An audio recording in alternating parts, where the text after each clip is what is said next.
The most dangerous place for a child to grow up in America, the intersection of race and poverty. In Kansas City, that intersection falls here at 31st and Troost.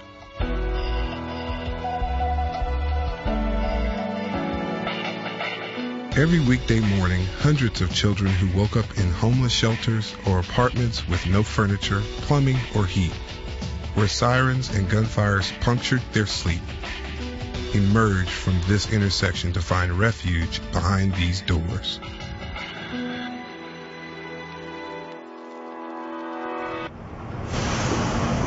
From sunup to sundown, more than 600 children live, learn, and find unconditional love here. A few feet, but 1,000 miles from that killer intersection of race and poverty at Operation Breakthrough.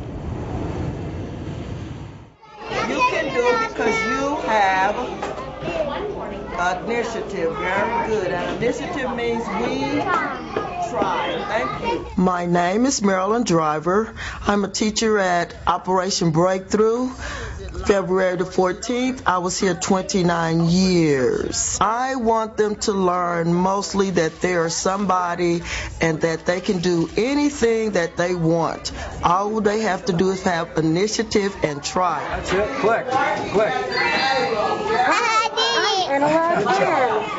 I think every child has a great potential. You just have to find where they are and not compare them to other children. Just take them for who they are and what they can learn and go from there. And they all learn at different speeds. I teach my children that we're all special and we all have talent. And they truly believe that, and they show that to me every day. Here's a ticket, a traffic ticket for riding on the sidewalk. In the late 1960s, two nuns saw a heroic struggle of poor parents trying to afford daycare on minimum wage and started taking little ones into their home. That's your bell. Can I tie your bell? Poor mothers have always had to work. Families began coming to us, asking for help caring for their babies and preschoolers. We didn't think it would be too much trouble to take care of a couple little ones in our house. Little did we know what we were starting. In 1971, with demand for daycare growing, Sister Berta and Sister Carita founded Operation Breakthrough. A 2-year-old boy back with his family this morning after eating crack cocaine that prosecutors say his mother was trying to sell. Today, 1 in 4 children at Operation Breakthrough is homeless. Another 1 in 4 is in foster care due to abuse or neglect, sometimes serious enough to make the 5 o'clock news. Court papers indicate she was in this apartment building cutting up crack cocaine to put in plastic bags. In this group of children, there's a young child. You might have read about him in the newspaper. Got into some crack his mother was cutting before she went out to sell it. He got very ill and was taken to the hospital, and that's when they discovered what he did. 3 days later, he was enrolled in the center, living with his grandparents. The first day we gave him breakfast, he put his head in the bowl and ate just like a dog would eat. He doesn't talk. He has the skills of an 8-month-old baby, and he's a little over 2. He's been here for about 2 weeks. He's now saying 2 words. He's probably getting attention he's never gotten in his lifetime. And hopefully this will make a huge difference for this little boy. And what we do here, I hope, makes a huge difference for every kid here.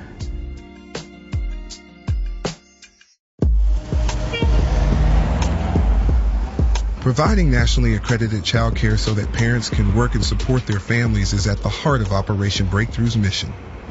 But when the center began caring for more and more children who didn't have food at home, or books, or running water, the center's services had to grow with the children's needs. Today, Operation Breakthrough provides dental care, speech, and occupational therapy, and has a Children's Mercy Hospital clinic on site. Currently, we do all the healthy visits for the 600 plus kids that attend the daycare on a basis like you would for a pediatric office. We also see kids here when they're sick and we can do treatments of minor illnesses. Obviously, if there's something more complicated or more chronic, we do refer out to Mercy. The parents that we see are usually about 23 years old, single mom with 3 kids. And the challenges of that are monumental. Some have finished high school, most have not. So that limits them to the kinds of jobs they can get. There's no insurance, there's no time off if your kid is sick. All you're doing is just making sure that you make it to work and get your kids to daycare so that you can provide dinner for them at the end of the day. For some children, even baths and clean clothes are a luxury. Operation Breakthrough's early childhood facility includes bathtubs so staff can bathe children who need it. Okay. What color? This one. Uh-huh. When children arrive without coats or wearing the same clothes day after day, staff and volunteers outfit them with donated clothing. People who tour our center often say the children are so clean, they are dressed so nicely, and they are surprised. Those would be a good fit. But they didn't see that some of the children do not arrive looking like that. Sometimes our staff has to step in.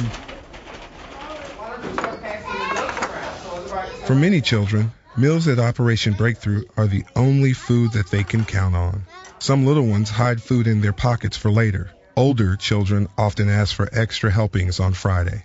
So they try to assume as much in as they can before they go home for the weekend. And it's really hurt to see sometimes that these kids know what they're facing over the weekends. So we do our best to make sure we can give them what we can to make them feel a little comfortable before they leave. But meeting the children's emotional needs is more complicated.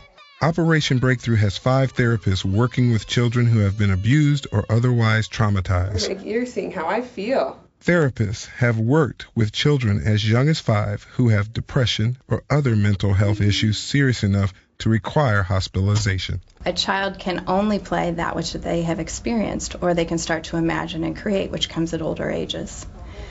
Play therapy gives a child who doesn't have the words to say, I saw something horrible, I feel really scared, I'm really anxious, I don't like this, who doesn't have language to show us by doing it. But they do it with a set of animals, or they do it with a set of Matchbox cars, or they dress up as a knight and then they can be strong and they can have protection. What happens is they reach for those toys and the story starts to unfold. And sometimes it's the actual story. It is putting miniatures in a dollhouse and playing out a domestic violence scene that they've seen, where they've seen their mom kicked or hit. Or it's through metaphor. So the same story for some children may be a dinosaur chasing the bunny around the house because something so mean and horrible came into our home and caused such destruction. I have one young woman who came in and was referred by her family because of sexually being very active. And on the first session, we didn't talk about sex at all. We talked about her vivid memory, sensory memory, smell, sights, touch, of holding a very dear person in her arms who had recently just been shot. Shot in front of her, fell to her arms, and she held him, and the person bled to death in her arms. Operation Breakthrough can't eliminate dangers outside the center's walls, but the staff teaches children how to be safe. We have a lot of children that are traumatized by the violence in their neighborhoods, the gunshot sounds, somebody being killed in the courtyard. So we have to teach the kids to look around. Are they safe right at this moment? Identifying who in their home is their safe person. Where is their safe place? Our kids are rather savvy, but what do you do when you hear gunshots? Hit the floor. You don't run outside. How do you hide? How do you turn off the lights? Sometimes those are the things we have to remind them.